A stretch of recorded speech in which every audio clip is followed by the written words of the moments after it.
Thank you for tuning in to WDRB Media, the voice of the community, the only station giving you double the information and inspiration. You're listening to Versatile Radio, and I'm your host, Carlos Parks.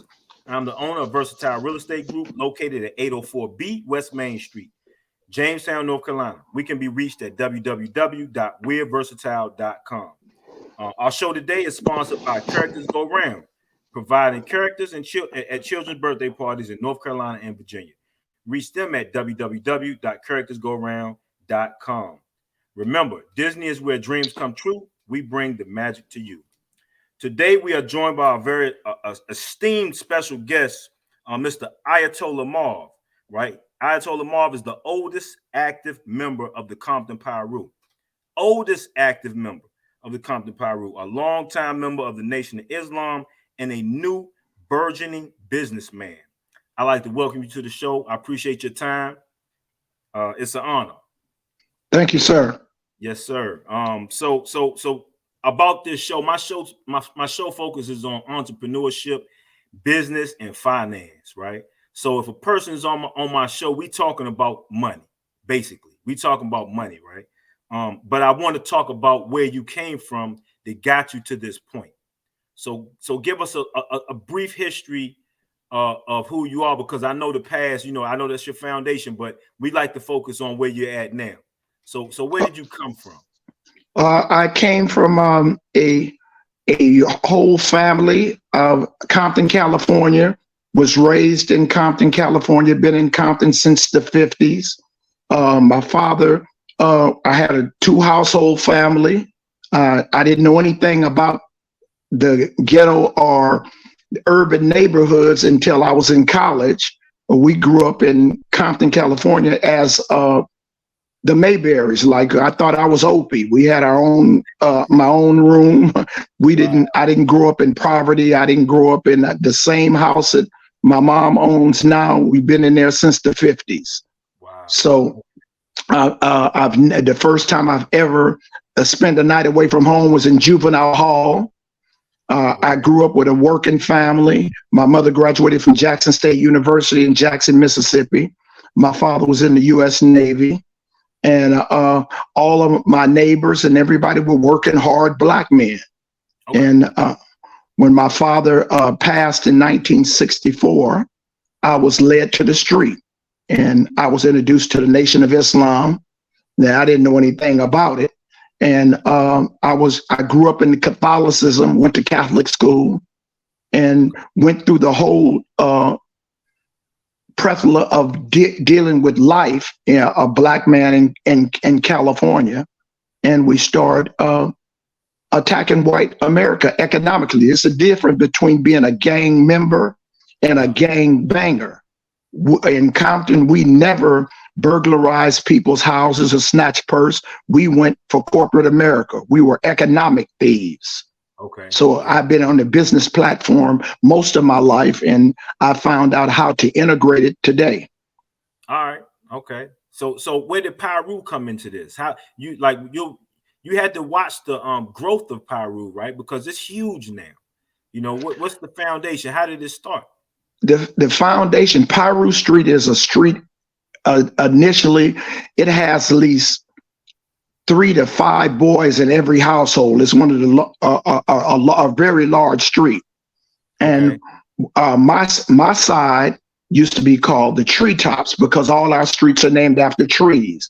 Okay. Elm Street, Maple Street, Spruce Street, Arbutus Street, Poplar Street. Yeah. So we were named after trees. So that was in 1959.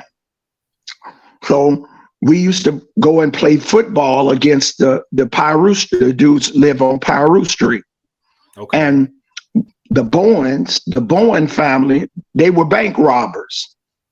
And one day... Stop right there, because I know this is about to be a juicy story, right? So before you go into this, let me go pay bills real quick, right? And then we'll come back. Yes, sir. All right. So you're listening to Versatile Radio, and I'm your host, Carlos Parks. You're tuned in to WDRB Media, the voice of the community, the only station giving you double the information and inspiration. We'll be right back after these messages. Don't go anywhere. All right. Okay. So now I can edit all this out, right? All right, so we're gonna pick back up where we at, where that's at. So that's the good thing about this, right? It's pre-recorded, so I can send it in, and I can take all this meaty part out, this fat. So I trim the Right. fat in them, and they get the audio, add music to it, and it's a show. Yes, So sir. yeah, so now we're gonna go into the 10-minute segment. Now finish with the Piru, right? Finish with the history, but then at some point we gotta see into the Black Unicorn Factory. So I'm gonna ask you after you finish with this. I'm gonna ask you, okay, so where are you at today with it? How have you taken your foundation and converted it into a business? I'll say something like that. Okay.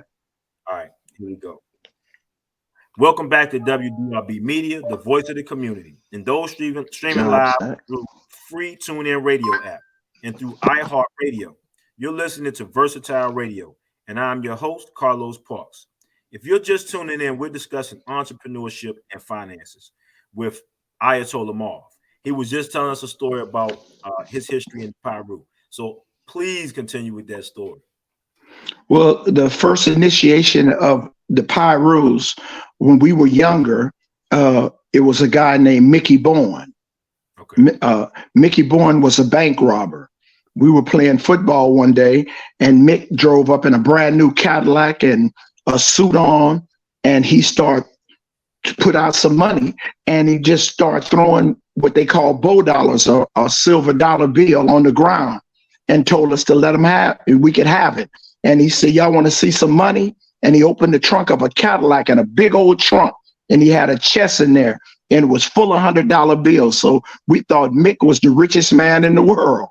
Wow. So later on after that, these three white men came to the Bowens house and knocked on the door. We were all standing outside, and they came outside and asked us, did we know Mickey Bowen? He said, no. They asked us about Clarence Grandy and Lonnie Hall. I'm like, no. He said, those are the Piru boys. They rob banks, right? Yeah. So I was about 11 years old, so I wanted to be a bank robber. From that right there. I've never seen that much money in my life. Wow. And these guys came, and those were the first origination of the Piru boys.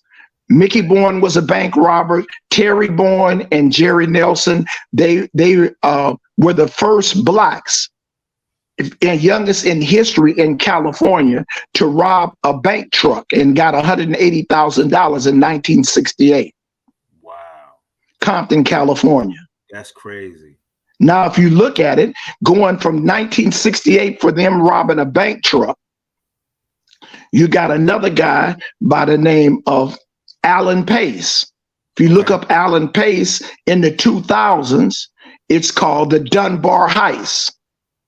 Out of Compton, California, they robbed the Dunbar money factory for $18 million. Back then? Wow. This was in 2000. Okay, all right. 18. He just got out of prison. It's the biggest heist in American history. Black boys out of Compton. That's crazy. That is crazy. So we've had an entrepreneurship in Compton from my day one. Okay. So the start, the birth. Now, I never knew there was a difference between Bloods and Piru. I'm starting to understand that there is a difference, right? Yes. So the start of the Piru was based in money. It was based in finances from the beginning. That Piru, yeah. Now then the initiation in the 70s, when the Crips tried to take over Compton, you got 7 youngsters out of Piru Street that held, no, we're not having it here.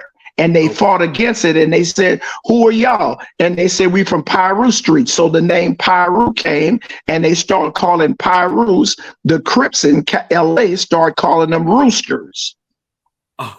Okay, gotcha. So since a rooster is red, they came in alliance with Bloods. Got you. Okay, all right, okay, that makes sense. So in my statements, I say Bloods rule the streets of LA. Pi rules the world. Okay. The mathematical factor of pi versus 10 times the amount.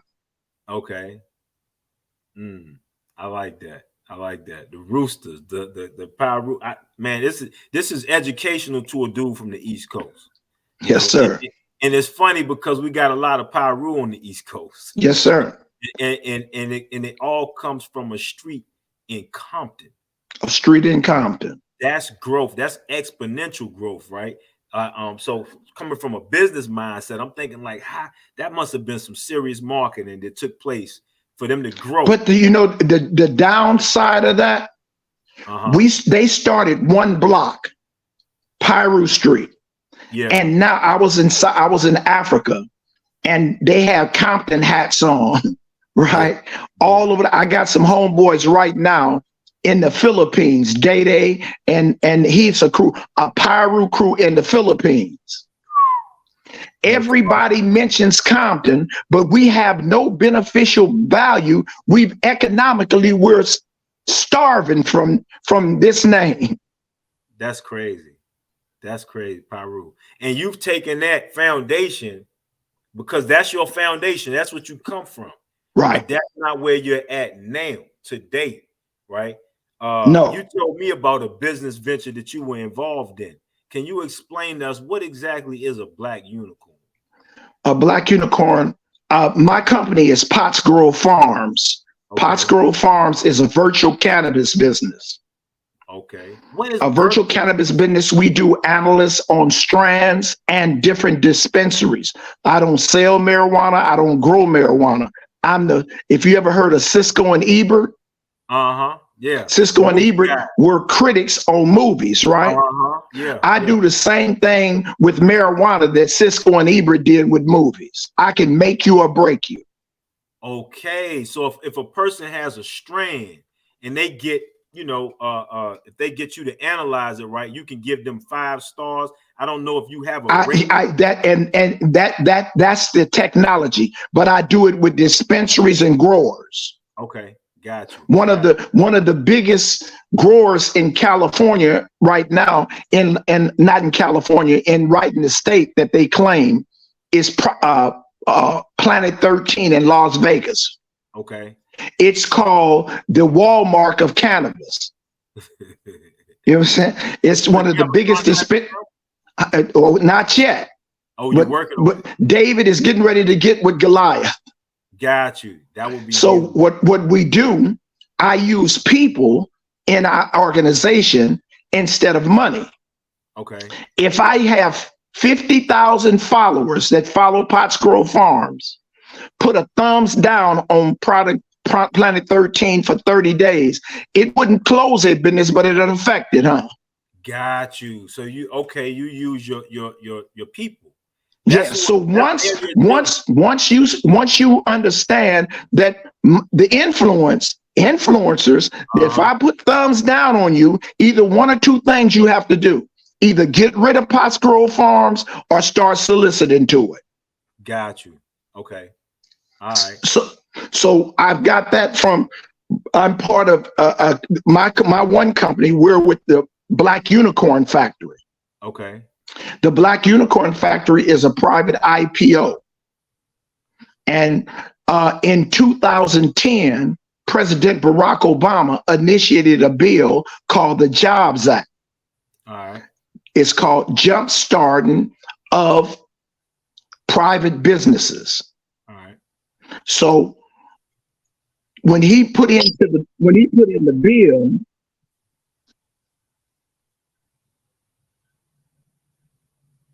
you see me? Yeah, I can see. I can hear you. Yeah. Something going on. Oh, now I can hear you. Oh, you can hear me now. Right. Okay, so we can get off this phone.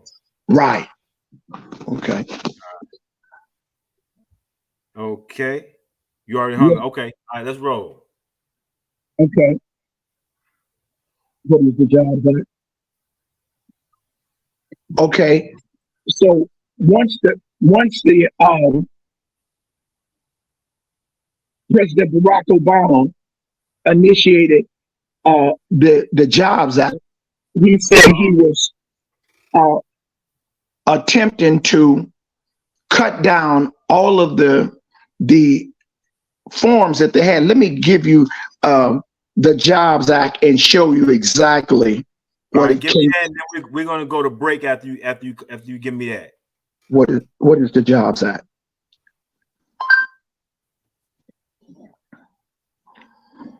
Okay, the Jobs Act was initiated in 2012, and President Barack Obama said, "Go tell my people." And the Jobs Act was to cut down all of the restrictions that they had to become IPO, private stock owners in stock in private industry. So he said, "Go tell my people." In Chapter 7 of the Jobs Act, instead of saying, and when he meant my people, he meant blacks. He said he was closing the wealth gap. Gotcha. But let me go pay bills real quick, Marv. Yes, sir. You're tuning in to WDRB Media, the voice of the community, the only station giving you double the information and inspiration. Don't go anywhere because we'll be right back. All right. So yeah, we can come back. And this last segment is the shortest of the three. Well, it's probably the shortest because we have to close. It's a bit larger closing. So we'll go back into that. I'll get right to it. And you can continue with that. And then we'll go into our closing. I'm gonna ask you, where can people find you and all of that, right? Okay. You ready? All right, here we go. Welcome back to WDRB Media, the voice of the community, and those streaming live through free TuneIn Radio app and through iHeartRadio. You're listening to Versatile Radio. I'm your host, Carlos Parks. If you're just tuning in, we're discussing entrepreneurship and finances with our special guest, Ayatolla Marv. If you want to learn more about about your host, check me out at www.carlosparkspeaks.com. Mr. Ayatolla Marv, can you continue what you were telling us about the Jobs Act? Okay, the Jobs Act is Jumpstart Our Businesses Startup Act. The Jobs Act is funding small businesses in the United States, easing many of the. Oh, you froze up. It was passed and by a bipartisan support and signed into law in April the 5th of 2012. Okay. Now, the Jobs Act in Chapter 7, instead of saying, "Go tell my people," as President Barack Obama said, he's not a Negro, but he's black. Yeah. Chapter 7 did not say, "Go tell blacks." It said, "Go tell minorities." So a minority don't.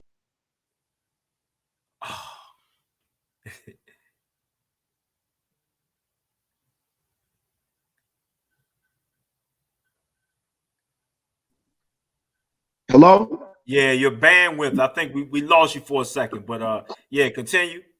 Okay.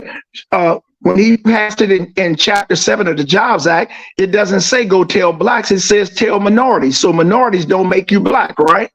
Exactly. Yeah.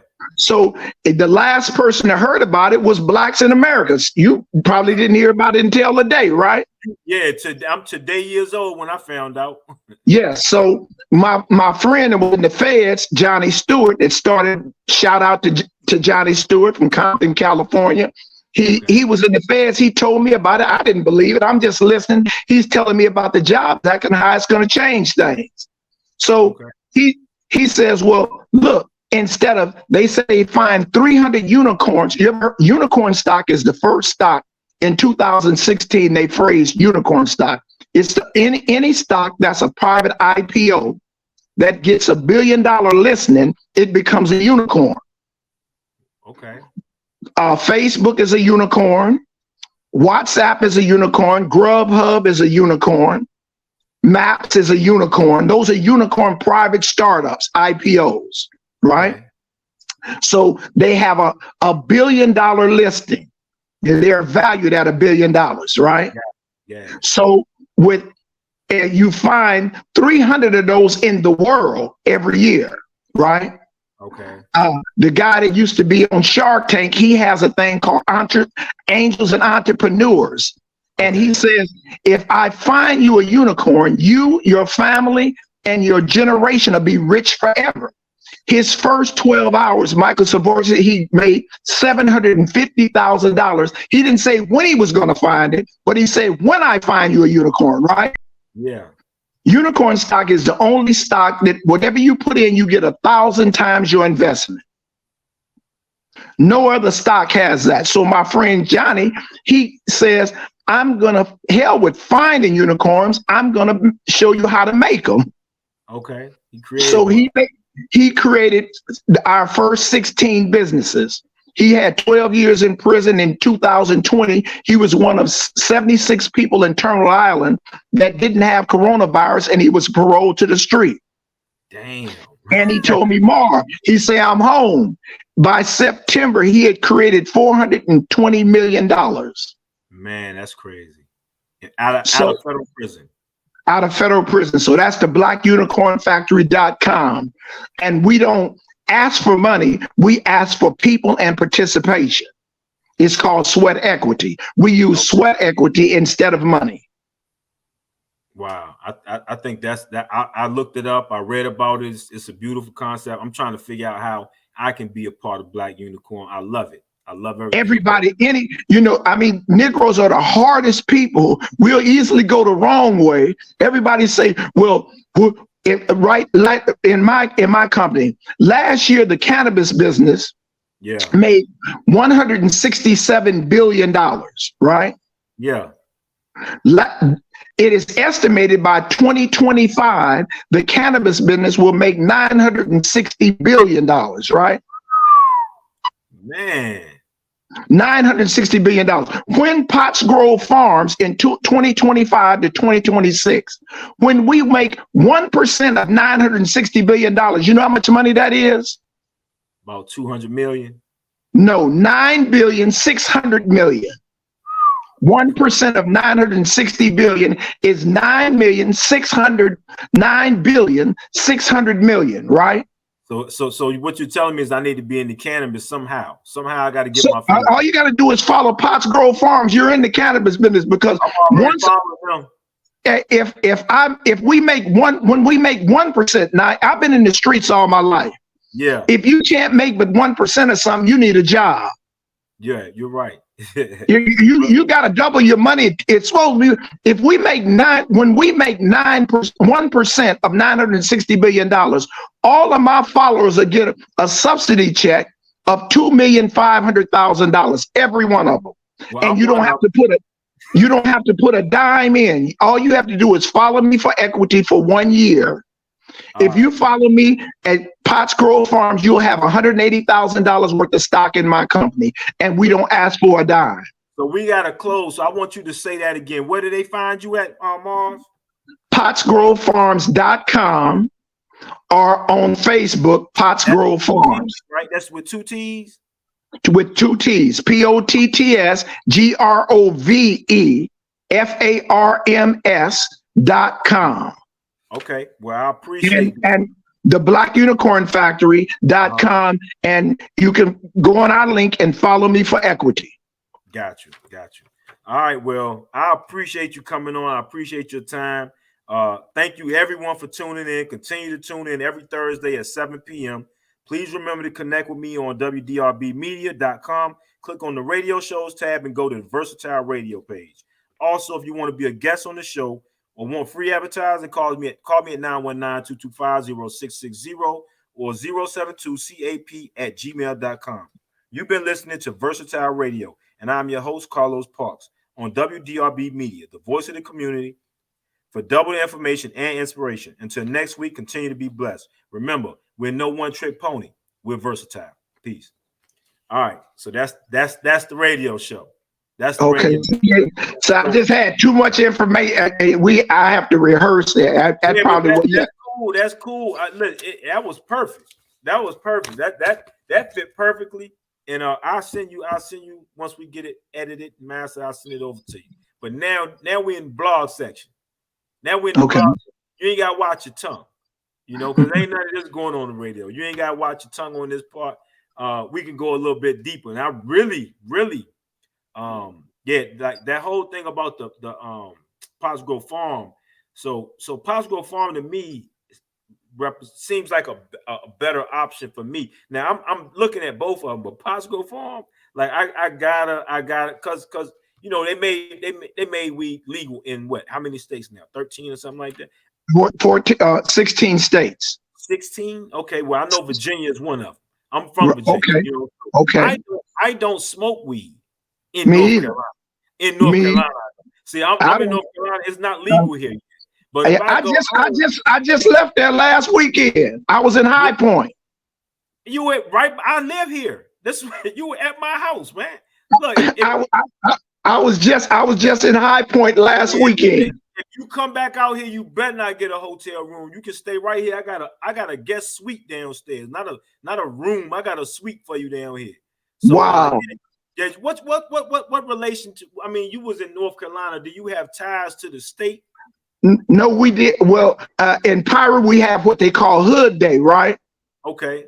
So we did the chapter from South Carolina rented a hall right on I think it's 116 South Main, and we did a Piru ball in North Carolina. We had the Fruit Town Brims, in High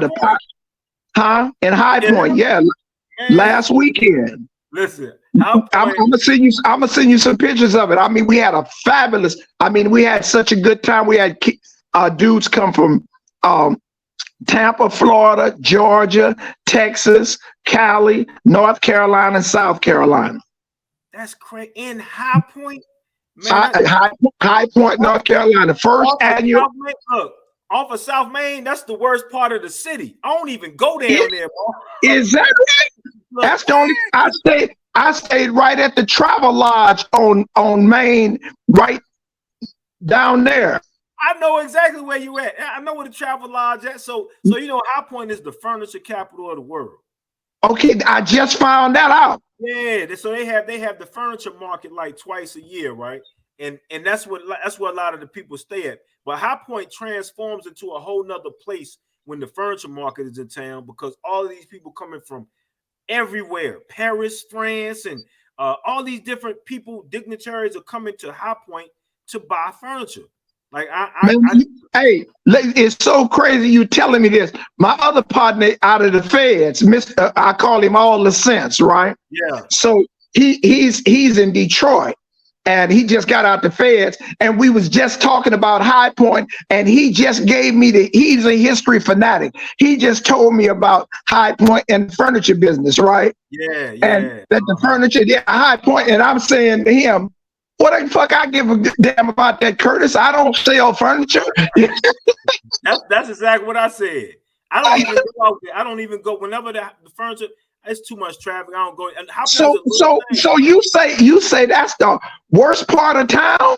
Where you was at, man. Anything by South Main is so High Point. It has a very bad heroin issue. Like opioids are real big. Yeah. So they didn't show you what was around you now. Yeah, what nobody really from High Point, that because my other partner, my little shooter blocks, the shooter block majors in the penitentiary right now. So okay. You ain't been to Harbor? Is it Harbor Fish? Yeah, Harbor Freights. No, it's a restaurant called Harbor something right down on Main. They got some bar. Oh, you talking about I can't think of the name of it right now, but I know I know it's Harbor something. It's right there on South Main. I know exactly what you're talking about. Right, but you're in just before you get to Sunset. Yeah, I know what you're talking about, but I'm a vegetarian now. I used to eat fish and everything. Now I don't indulge. But I was a vegetarian for like 15 years, and I just eat fish and fowl. Now, I started losing my hair because I wasn't getting enough protein. Okay, all right. Well, that might be what happened to me. But look, you next time you come, man, you gotta holler at me, man. I'll show you the other part of High Point, because you wasn't far. Now, when I say High Point has a high crime rate for a small city. It's small. Wow. Yeah. High Point is so bad that a lot of people from Greensboro won't even go to High Point. And you know they're right beside each other. And we went to Greensboro to the strip club out in Greensboro. Okay, all right, yeah. So I'm right here in the middle. You can walk from High Point to Greensboro, but I used to be in Durham. I lived in Durham. I was raised in Virginia, but you know, I'm all over, man. So since we're in the blog part, right? I want to talk about something, right? I want to get your perspective on this because Okay. when I left the streets, right? Being from Virginia, I left in '98. I left in '98. Okay. We didn't have any Crips and Bloods, right? I was gone 17 years. And when I came home, it was everywhere. It was like every neighborhood in my city. And I'm not from a large area. It's bigger than High Point, but it's smaller than Greensboro. Probably 100,000 people there, right? Lynchburg, Virginia, Mm-hmm. right? And it's just ganged out. And I was just like, how did it happen, right? So from a business standpoint, I understand the business, right? And I understand that, you know, a lot of trafficking was involved, right? So is it because Cali has, you know, of course the best weed, you know, everybody knows that, right? But is it because they have those low prices on you know, everything that they're able to infiltrate these areas and spread across the United States? Like it spread. And I'm trying to figure out how were they able to do this? Like who? Like it had to be organized. It had to have some organization in order to send out soldiers, right? Am I reading it wrong? Is it just happenstance? Like because that's No, fact. it's well planned. It's systematically planned, but through no endeavorance of our own. It's a plot with white America for destruction. How though? I believe that. I So really if, believe if that, right? if I keep telling you the same thing over and over again, whether it's a lie or not, you'll believe it's true, huh? Okay, yeah. So with the media, when you get boys in the hood, don't mess with my juice in the hood. When you Uh-huh. start getting all of these dudes don't. I 90% of the dudes that I talk to from Virginia, they got into gangs through the movies. Yeah. The desire. It was in their heart. They wanted to They be like they they didn't know what they wanted to do, but they seeing boys in the hood, and they see, man, if you come to Compton, California, you'll be so disappointed. It ain't a gang member nowhere. If you looking for projects, yeah. you'll miss it because everybody we grew up, we had homes. If you see Piru Street, bro, you would be devastated. This is it's all single family homes. You dig what I'm saying? Yeah. We didn't come from poverty and lack. All of us, I had my first car in the 7th grade. I've never been without anything. You feel what I'm saying? Yeah, yeah. But I hated white people because I grew up with the Minutemen and the Spook Hunters, and they used to chase us, and then we start chasing them back. Okay. Yeah, I heard about the Minutemen. I heard Yeah, about the my generation started changing things in black activity. We wasn't bowing our heads. We Okay. come up with the Panthers and the Us organization. We was that. I got into the nation, but the first time I was just telling some brothers that when after my father passed, and we was playing football, and this brother invited us to the Nation of Islam, and Minister Wazir said, "I tell you, I grew up in Catholicism." And Okay. the white Jesus, the white angels, everybody was white. Nothing looked like me. In Yeah. 1959, they entered Saint Martin de Porres to sainthood. So the first nigga in Catholicism to ever to be a saint didn't happen until 1959, That's right? crazy. You Yeah. know. Yeah. So in Jesus, all of you go to the churches, it's all, about white. I went into the Nation of Islam, Minister Wazir say, the white man is the devil. I said, shit, that makes sense. He said, ain't you tired of this peck of wood on your neck? I didn't even know he was on my neck. Yeah, well You see? and believe it or not, like, there's a difference in our age, man. And when I grew up, I kind of was the same way. right? I felt the same way you felt, right? And then when my introduction wasn't the Nation of Islam, it was the Nation of Gods and Earth, 5%ers, right? So 5%. when I heard them and they was teaching that same message, right? I embraced it because it was like it was how I felt, you know, inside, right? So and I noticed another thing, right? That my dealing with being in the feds, being around guys who were Crips and guys who were Bloods, the Bloods seem to lean more on Black Power movement, right? Than the Crips did. And I was like, why are these Bloods so conscious and why do they know my lessons? Like I'm meeting these Bloods and these Pirus and they know degrees and they like I'm like, how you know the degrees? You know, like how you know these things, right? Because but they have a lot of consciousness within that set. I haven't been able to understand that. And you are conscious. You feel what I'm saying? But you're also, your foundation is other than, right? But you're conscious. You understand the plight of the Black. But my foundation is conscious, and I'm trying to reawaken. Like I told you before, bro. I'm a gangster. I'm not a gang banger. Got you. Yeah. I'm not a Piru because ain't nobody. If you jump on me, nigga, we'll never be friends.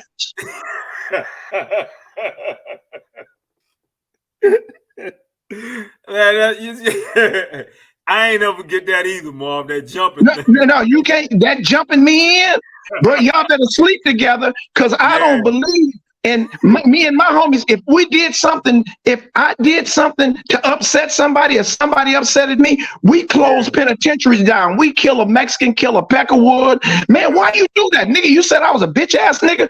We did something to somebody else, not in my neighborhood. Like I told you, bank robbers and stuff. Yeah. For you to be somebody in the man, I robbed so many thrifty stores. They changed their name to Rite Aid. so you wouldn't come in.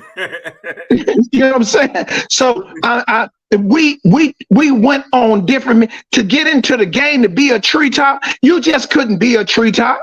You had to show some. You had to go beat up a police, break out a police window, rob a store, do something, prove your worth, bring something back. Okay. Yeah, and I thought the treetop. You said the treetops got their name because all the streets was named after trees. Right? All our streets are named after trees. So I saw. I've been watching Snowfall, right? about Freeway Rick, right? And they mention his treetops a lot in there, right? Right. And I'm thinking about how Ricky Ross grew up, and his neighborhood was all houses with palm trees, and so it's similar to what you explaining and describing about your growing up, right?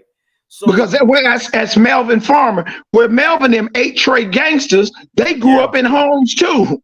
Yeah, they didn't grow up in the projects like the Jordan Downs, the Bounty Hunters, the Imperial Courts. Them is all project boys. Okay. The Peblos. Them is dudes that grew up on their mamas and daddies was winos, and they had to eat off of other blocks in order to survive. Got you. All right. So a friend of mine from Virginia, when we were young, he moved to LA. I think we were in maybe 7th or 8th grade, and my friend TJ moved to LA.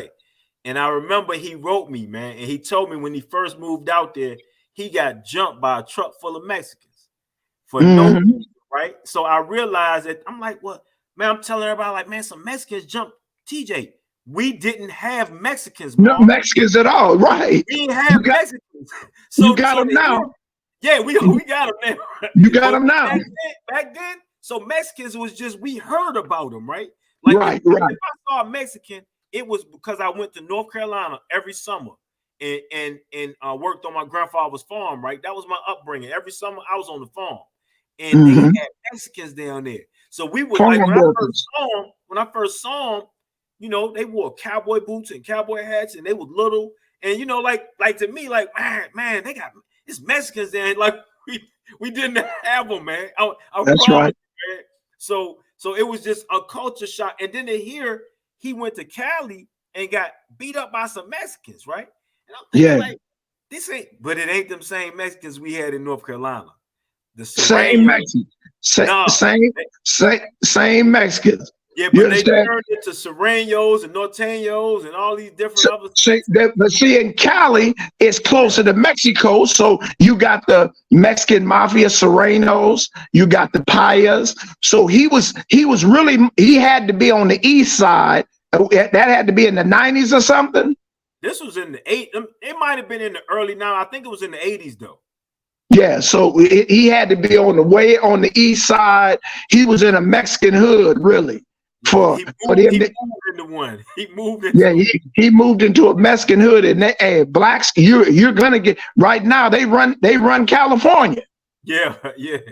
They run California. Yeah, you come out here, every restaurant you go in, it's Mexican. You wonder where the blacks at? Like we done all been put in cages. But Mexico, I mean, Cali used to be part of Mexico, right? Yes, it did. Okay, so they just coming out. Texas, New Mexico, all of that. Like I told you before, General Dominguez, General Juan Dominguez was a Mexican general, and he owned everything from the beach all the way to Sacramento to the mountains. So he gave each one of his generals a section of land, and then when the white boys came in, they just took it over. Okay, all right. So now the Mexicans coming back with a revolution, and right now, for every black child born in California is 16 Mexicans. What? Every black child, statistics say every one black that's born in California is 16 Mexican born. Do you realize we're 12% of the national scale? The race of Negroes is 12% in America. Yeah, we're 12% of the population. We used to be 14%, but the last statistic, we're 12% of the population, right? Yeah. Well, I'm gonna tell you, I don't believe it. So from today, now, Mexicans are 40% of the population in America. Yeah, I don't believe they are. I've always thought they misrepresented our population, and that's because they control the census. Yeah, okay, but then you have to look at it also from 1970 to now. We've taken on the toll of white America, the lot of, like you say, how this rumor started. Yeah. Zero population, no children. So now with all this media, our girls is liking girls. I never thought I would ever see a homosexual gang member. A gay Piru, bro. I would have knocked you down if you had told me that 10 years ago. Yeah. Whoa. So now we've come into a state where we're not procreating anymore. Okay. Yeah. In the last 20 years, we are not procreating. More kids in the last 10 years are born out of crack babies than women that are legitimate. Yeah, you're right. It's a lot. But if you come to the East Coast, man, like the majority of the black population in the United States is located on the East Coast. So we see a very different reality out here, right? So when I was in the federal penitentiary, right, when they sent us to Texas because they wanted to even out the population because it was so many Mexicans out there, and they had just had a big war out there, and they had somebody got killed or whatever. So they just started busing black people from the East Coast out to California and out to Texas to bring the numbers up, right?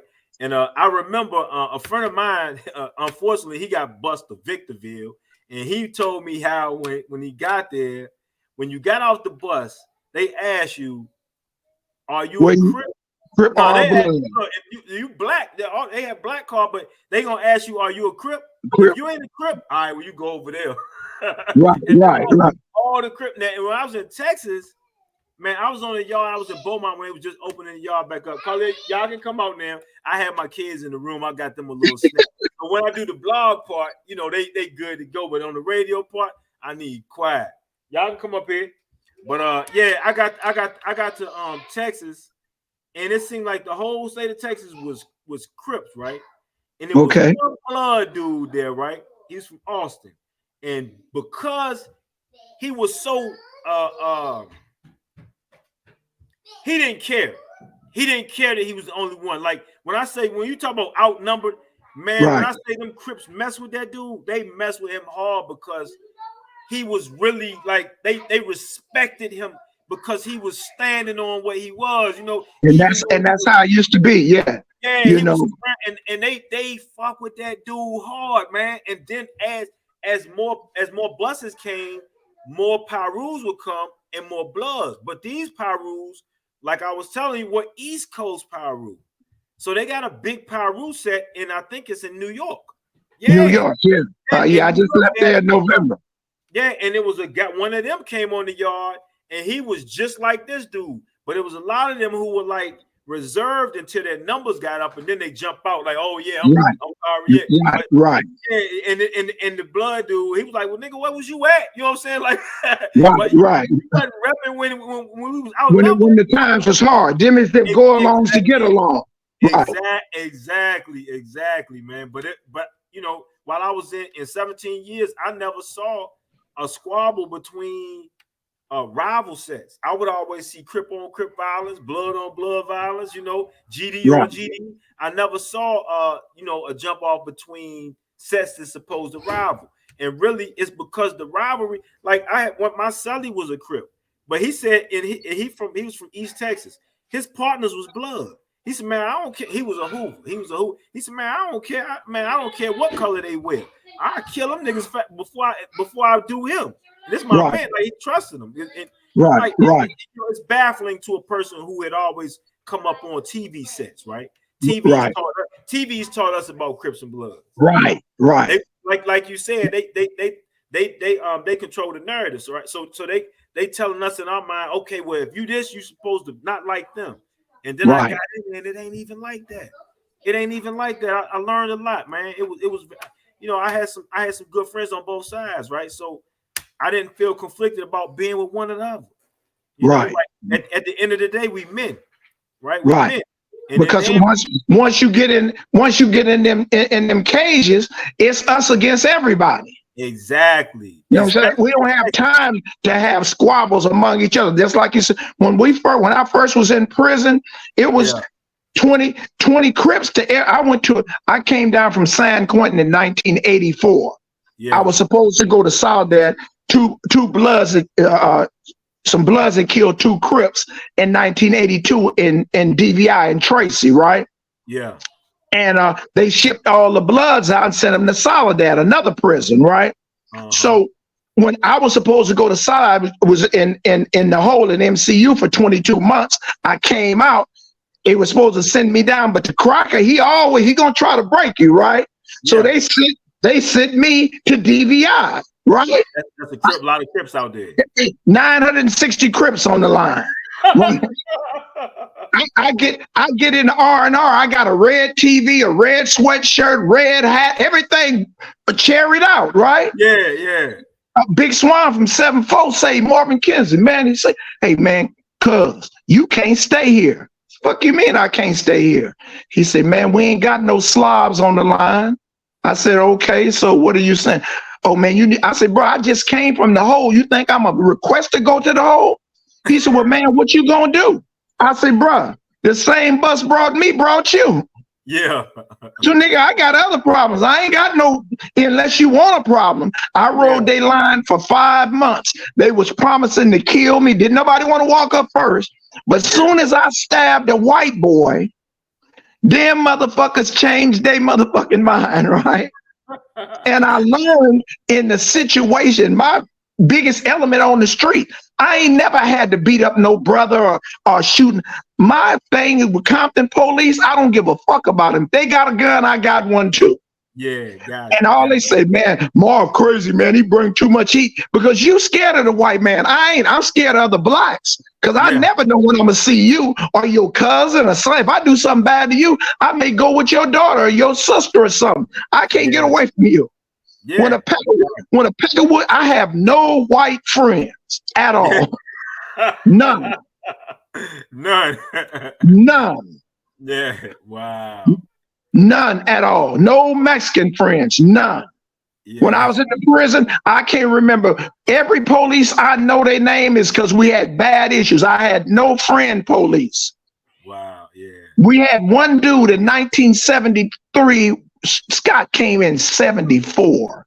Robert Scott out of Compton was one of the first black police in San Quentin on the goon squad, right?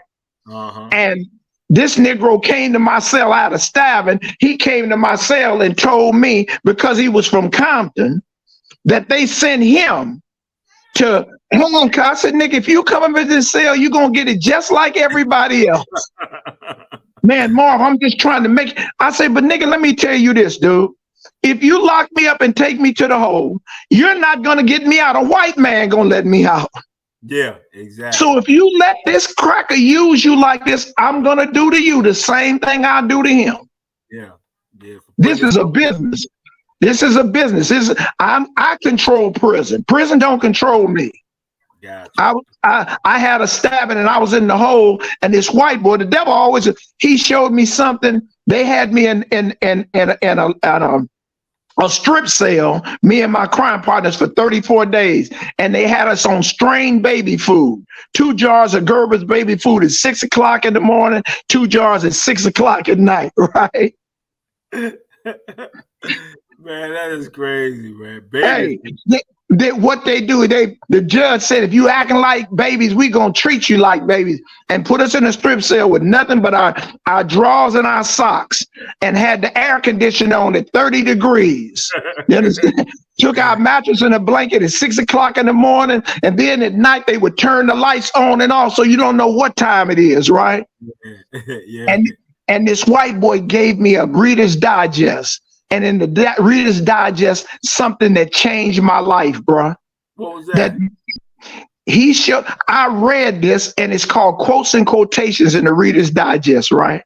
Okay. And it was a quote from Mao Zedong, and the quote says, "Once you have robbed a man of everything, he is no longer in your power. He's free again."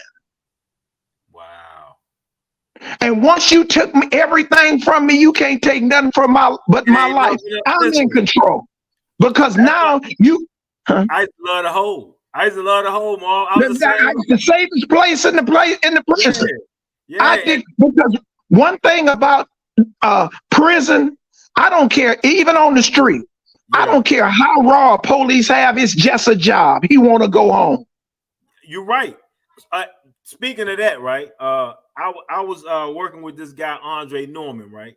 So I don't know if you're familiar with him, but he's pretty big with going into the prisons. He's a speaker. So he out of Boston, Massachusetts, and he was like the number 2 man in their state system, right? He was I forgot how he had a crazy amount of time, but he ended up getting out, got his time reversed. He had a life sentence or something, but now he's a big speaker. And I was working with him on a program. He had a program called I forgot the name of it, but he was getting us into these prisons in South Carolina. They pay this man to come in there with his program. His name Andre Norman, and he said in his TED talk and all his interviews, he talked about how he had went to go get some out the chow hall. So he walking through gates and everything. They just letting him through because he's known. He got some stroke, right? So he said it was just one asshole CO. It's always one on every yard, right? And the CO was like, what you doing in here? You ain't supposed to be in here. He's like, man, I came to get something to eat, man. He telling the dude to make him like a double cheeseburger, some shit like that, right? And the dude was like, you man, don't make him nothing, right? The CO was like, nah, who you think you are? And dude was like, man, I'm the reason you going home today. Andre told the man, just like you just now said, if I don't want you to go home today, you won't. I can stab your ass right now. You won't make it home. See, I heard it. I heard his podcast. Yeah, I heard. He said, "Man, you go home every day. I don't. So whether or not you make it home right now might rely on me getting this burger." And he said, "The dude said, man, you know what? Make them 2." Yeah, I seen him on Instagram. I didn't know who he was. Yeah, he getting a heavy presence on Instagram, but he a real dude, man. He had me. I was driving away to South Carolina from North Carolina, like early in the morning, like 2-3 times a week to go into this prison. They had a prison. They had 7 murders. They had 7 murders in this prison in one day. Actually, it was some bloods, right? What? Look, this is my little man. What's up? Say what's up. Somebody open that. It's old, Trey. You can't eat that. It's old. That's old. All right. Yeah, but the dude, man, he a good dude, man. I ain't on that program no more. I'm just trying to duplicate what he doing and get Okay. in these prison systems because you can get not just grants, you can get contracts. So he got a government contract to teach his program inside the prison system. And I'm like, man, that's genius. You know what I'm saying? Like you just get to go But in see, the cold thing about that, bruh, is that I've seen that issue dealing with government contracts and stuff. We used to have, Nah, go ahead. What you say? Yeah. They started way back in the 60s. Damn, what is his brother's name? And they had a thing, white people had a thing called Synanon, right? So, damn, what is his name? He been this. Well, Black Dave, Black Dave, it's three of them. And they started Central City Bricks, right? This is in the heroin era. Okay. And they took the heroin and they made it for blacks and they called it Central City Bricks Kicks program. And they would go into the court system and heroin addicts, they would get them alternatives and go into prison, right? All right. And they started Central City Bricks. So Central City Bricks started halfway houses. They got into the prison system. And once the program started in the prison system, the state took over the program and made David Hilliard, made him just a worker in his own program and changed the whole program, right? Yeah. Now they take the program and started to make it in a halfway house. The same thing they did with Jim Brown in the I Can American program in the 90s, right? What's it called? Listen, I'm taking notes because I'm trying to do something like this right now. So I want to I Can American. That's Jim Brown's program, right? Central City Bricks is out of California. That was a program that started in the 60s. And the thing about a nonprofit, and the one thing that I got out of dealing with Jim Brown and his program, you do not have to be a nonprofit to be successful. Okay. You can get the same, but in his I Can American, he was taking Crips and Bloods and facilitating the program and taking them into the prisons and doing a literacy program, right? Okay. He did a literacy program, but he was a business. And it was not a nonprofit, so you didn't have to go through an umbrella group. And he got paid. He got the same grants. You can get the same grants. You can get the same supplements with a business dealing as a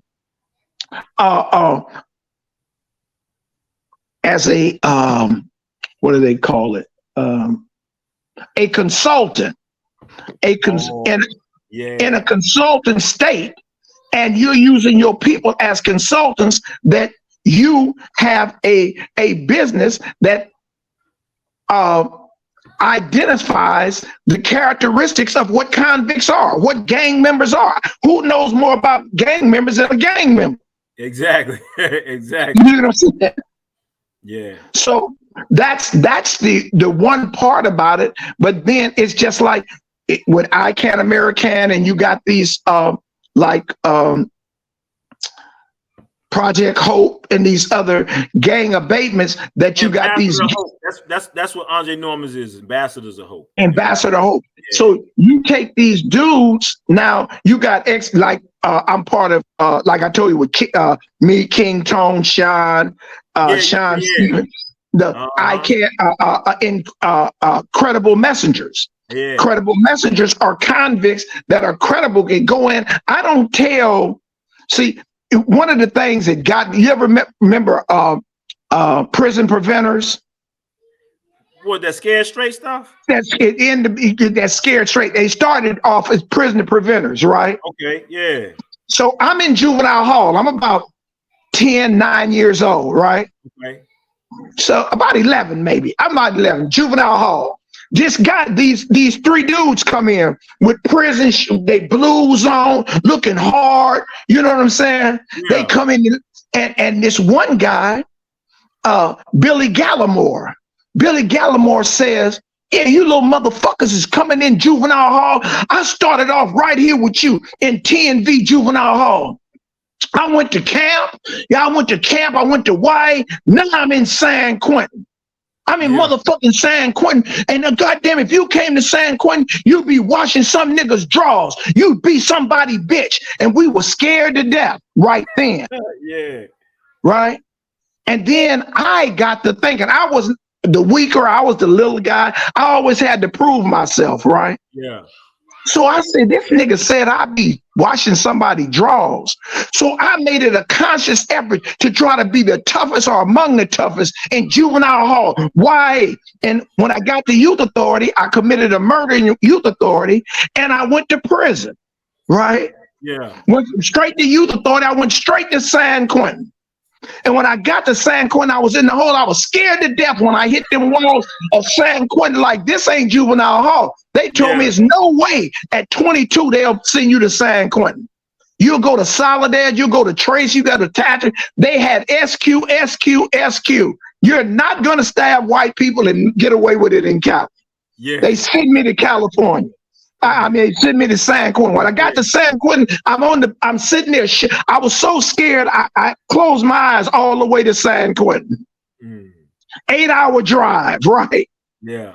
Get to San Quentin. I hear this big 50-foot doors, like an old castle. Yeah. We go up in there and they got these guards looking crazy as fuck. I'm sitting there. They say, "Marvin Kinsey." Like, damn. They say, "Yeah, youngster, they gonna get you out of here." I take me to R&R and they said, "Man, you know why they brought you here?" I said, "No, sir." They said, "They sent you here to kill you."